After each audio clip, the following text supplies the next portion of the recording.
Hello everyone, कैसे आप सभी लोग। उम्मीद करती हूँ बढ़िया होंगे। सो आज है 18 मई और स्टार्ट करते हैं आज के करंट अफेयर्स का सेशन, जो कि इम्पॉर्टेंट होगा अलग अलग एग्ज़ाम्स के लिए, जैसे बैंकिंग, एसएससी, डिफेंस और बाकी सब। सो बिना देरी के शुरू करते हैं पहली न्यूज़ के साथ, जो कि है इंटरनेशनल म्यूज़ियम डे से रिलेटेड। वो कब आता है? आज ही के दिन 18 में। It is to raise awareness about the museum and its role in the society, कि भाई म्यूज़ियम्स का कितना बड़ा रोल है, क्या क्या कॉन्ट्रीब्यूशन है, वो सब। थीम क्या रही? तो थीम रही museums for education and research. Museums का ऑफकोर्स हमें काफ़ी कुछ बताते हैं और सिखाते हैं। So museums for education and research. अब बात आती है याद कैसे करना है। सो कैसे कैसे कैसे ऐसा कुछ कर लो कि एक आदमी है, और एक आदमी है तो आदमी तो बनाना पड़ेगा ऐसे आंखें बना के, है ना। सो ऐसे 18 बन गया। एक आदमी, उसको जाके म्यूज़ियम में खड़ा कर दिया, क्योंकि वो बहुत एंटिक था। दिख भी ना इस फोटो में कितना एंटिक है। और मैं हम काय के लिए यूज़ करते हैं? माँ के लिए। मैं, माई ऐसे आ जाता है ना, तो उनकी माँ ने ही जाके खड़ा कर दिया। बताओ कितनी अजीब बात है। लेकिन इसी अजीब बात से आई होप आपको याद हो गया होगा, और उसी इंसान पे एजुकेशन और रिसर्च चल रही है। बड़ी अच्छी बात है, इससे हमें थीम भी याद हो गई। I know it was very silly, but I hope it helps you learn. And इसी के साथ बढ़ते हैं आगे।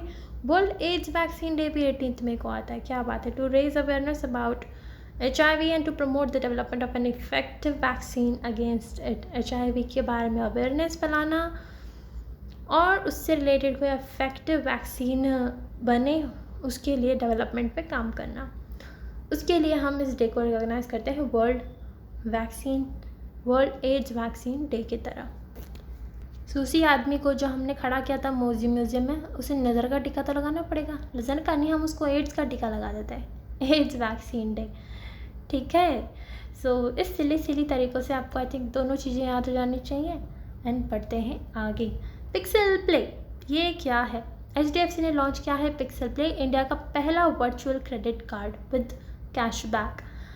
ये काफ़ी सारे अलग अलग बेनिफिट्स देगा टू फिट देयर लाइफस्टाइल, और 100% डिजिटल है। यानी कि क्रेडिट कार्ड हमारे पास कैसे होते हैं? फिजिकल फॉर्म में होते हैं ना, लेकिन HDFC लाया वर्चुअल फॉर्म में, मतलब फिजिकली एग्जिस्ट नहीं करेंगे, मोबाइल वगैरह में होंगे, ठीक है। सो पिक्सल प्ले नाम से इंडिया का पहला है ये। सो इम्पॉर्टेंट हो जाता है। सो कैसे याद रखना है? क्रेडिट कार्ड मान लो फिजिकल फॉर्म है तो बच्चे तोड़ देंगे, फिर ख़राब हो जाएगा।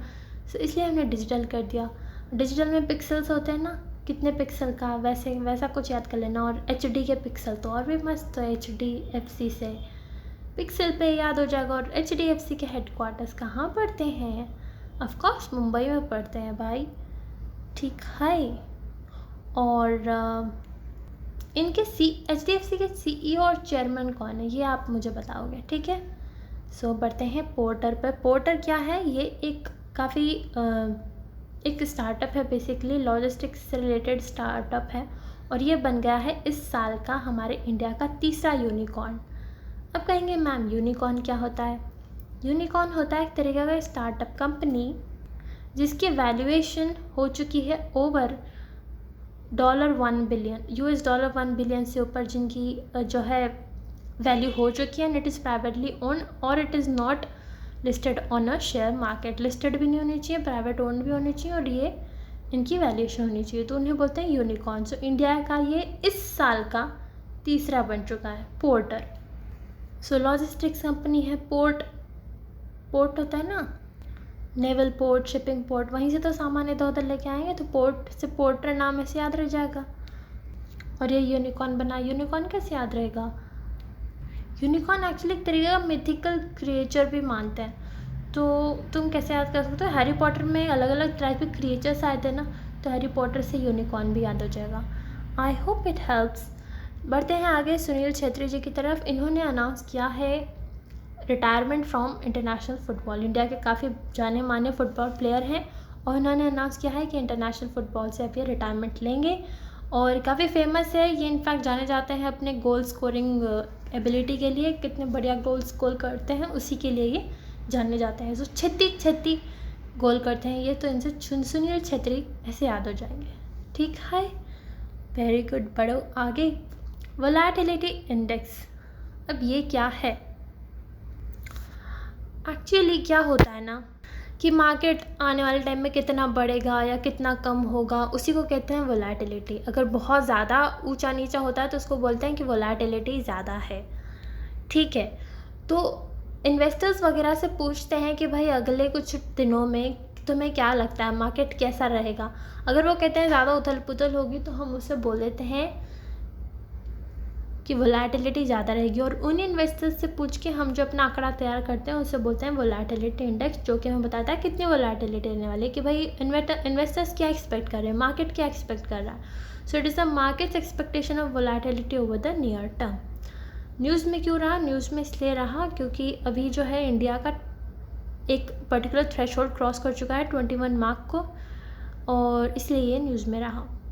क्योंकि लोकसभा इलेक्शंस के रिज़ल्ट आने बाकी हैं और इलेक्शंस चल रहे हैं, तो इलेक्शंस की वजह से काफ़ी उथल पुथल आ सकती है मार्केट में, और उस वजह से वोलेटिलिटी इंडेक्स काफ़ी हाई गया है। So it is the rate और magnitude of changes in prices often refer to as risk in finance, क्योंकि ऑफकोर्स लोगों का काफ़ी पैसा लगा होता है तो काफ़ी रिस्क होता है कि या तो बहुत फ़ायदा हो जाए या बहुत नुकसान भी हो जाए। सो इसे फियर इंडेक्स या फियर गेज भी बोलते हैं। और ज़्यादा वोलेटिलिटी मतलब हायर वोलेटिलिटी इंडेक्स, जिसे VIX भी बोलते हैं हम शॉर्ट फॉर्म में। फियर कहाँ से आ रहा है? फियर यहाँ से आ रहा है कि लोकसभा के इलेक्शंस के रिज़ल्ट आने बाकी हैं, और उसके अलावा जो है इंडिया वाला जो है इंडिया का VIX वो अगले 30 दिनों तक की परसेप्शन जो है क्या रहेगी उसके हिसाब से कैलकुलेट होता है। और मतलब 2019 में अभी का कोई नया मामला नहीं है, 2019 में वोलेटिलिटी इंडेक्स काफ़ी हाई गया था क्योंकि उस टाइम भी इलेक्शंस का मामला था। और हमारे इंडिया का VIX लॉन्च किसने किया था? तो वो किया था NSE ने, यानी कि नेशनल स्टॉक एक्सचेंज ने 2010 में लॉन्च किया था। ठीक है, और पहली बार पूरे वर्ल्ड में क्रिएट किसने किया था? तो वो किया था शिकागो बोर्ड ऑप्शंस एक्सचेंज ने 1993 में, बेस्ड ऑन S&P 500 इंडेक्स। और इंडिया का भी उसी कंप्यूटेशन से कैलकुलेट होता है, लेकिन वो इंडिया के मार्केट से अलाइंड है, और इसका नेगेटिव कोरिलेशन होता है निफ्टी के साथ। ऑफ कोर्स ऑब्वियस ये बात है, अगर ज़्यादा उथल पुथल होगी तो लोग कम इन्वेस्ट करना पसंद करेंगे, तो इसलिए हाई वोलेटिलिटी मतलब निफ्टी की रेट नीचे जाएंगी बॉस, तो इनका नेगेटिव कोरिलेशन होता है। और वहीं पे अगर डिक्लाइन होता है वोलेटिलिटी इंडेक्स तो निफ्टी ऊपर चला जाता है, राइज होता है। तो ये तो पूरा कंसेप्चुअल था। आई थिंक इसमें कुछ याद कराने जैसा है नहीं है, तो अपने आप ही याद रह जाएगा। सिंपल है, बढ़ते हैं आगे।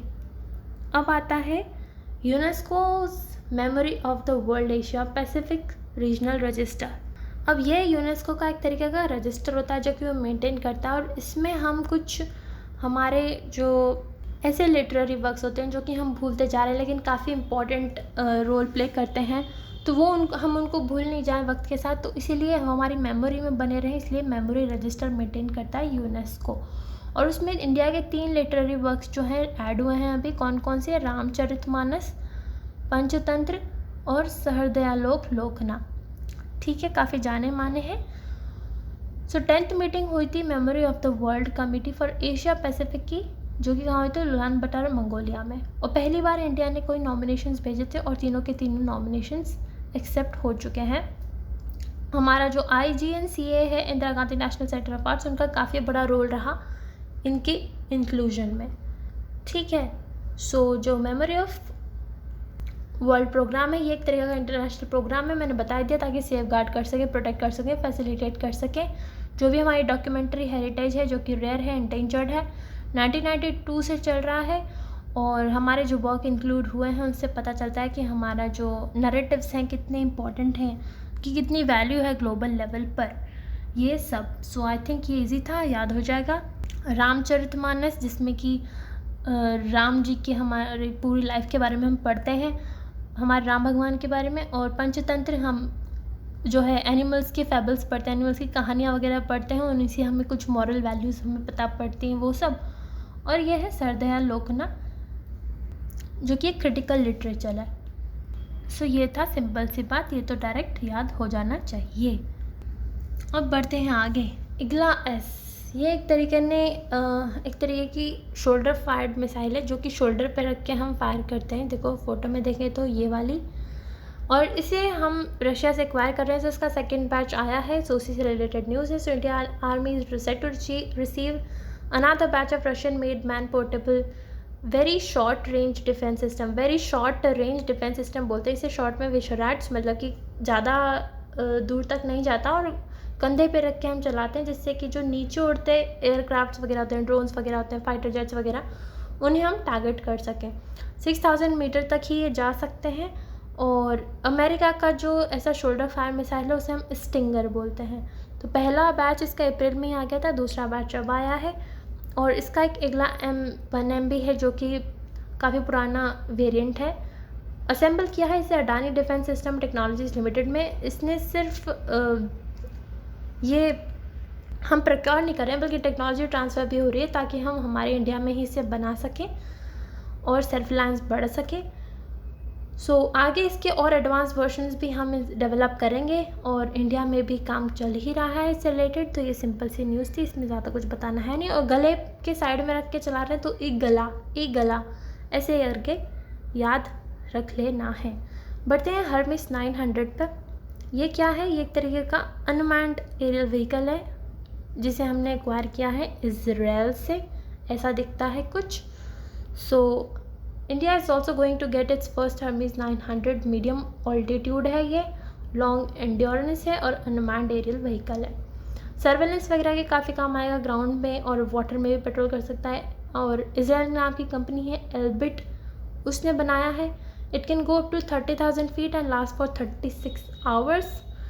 एंड डेटा वगैरह पहुंचाने में, इंटेलिजेंस, सर्वेलेंस वगैरह के काफ़ी काम आता है। तो सिंपल सी न्यूज़ है, हमें याद हो जानी चाहिए। सो कैसा लगे हैं, कोई सा भी मैस हो, अभी हम जानते हैं कि इजराइल वगैरह जो है अभी वॉर में काफ़ी इन्वॉल्व रहा। सो किसी भी मैस हो, कोई सा भी मैस हो, उसमें वो काफ़ी अच्छा परफॉर्म करता है। सो हर मैस में अच्छा वर्क कर रहा है। मैस यानी कुछ भी गड़बड़ हो जाती है तो उसे कहते हैं। सो हर मैस में कौन है परफेक्ट? इजराइल। सो इजराइल से ले रहे हैं हम।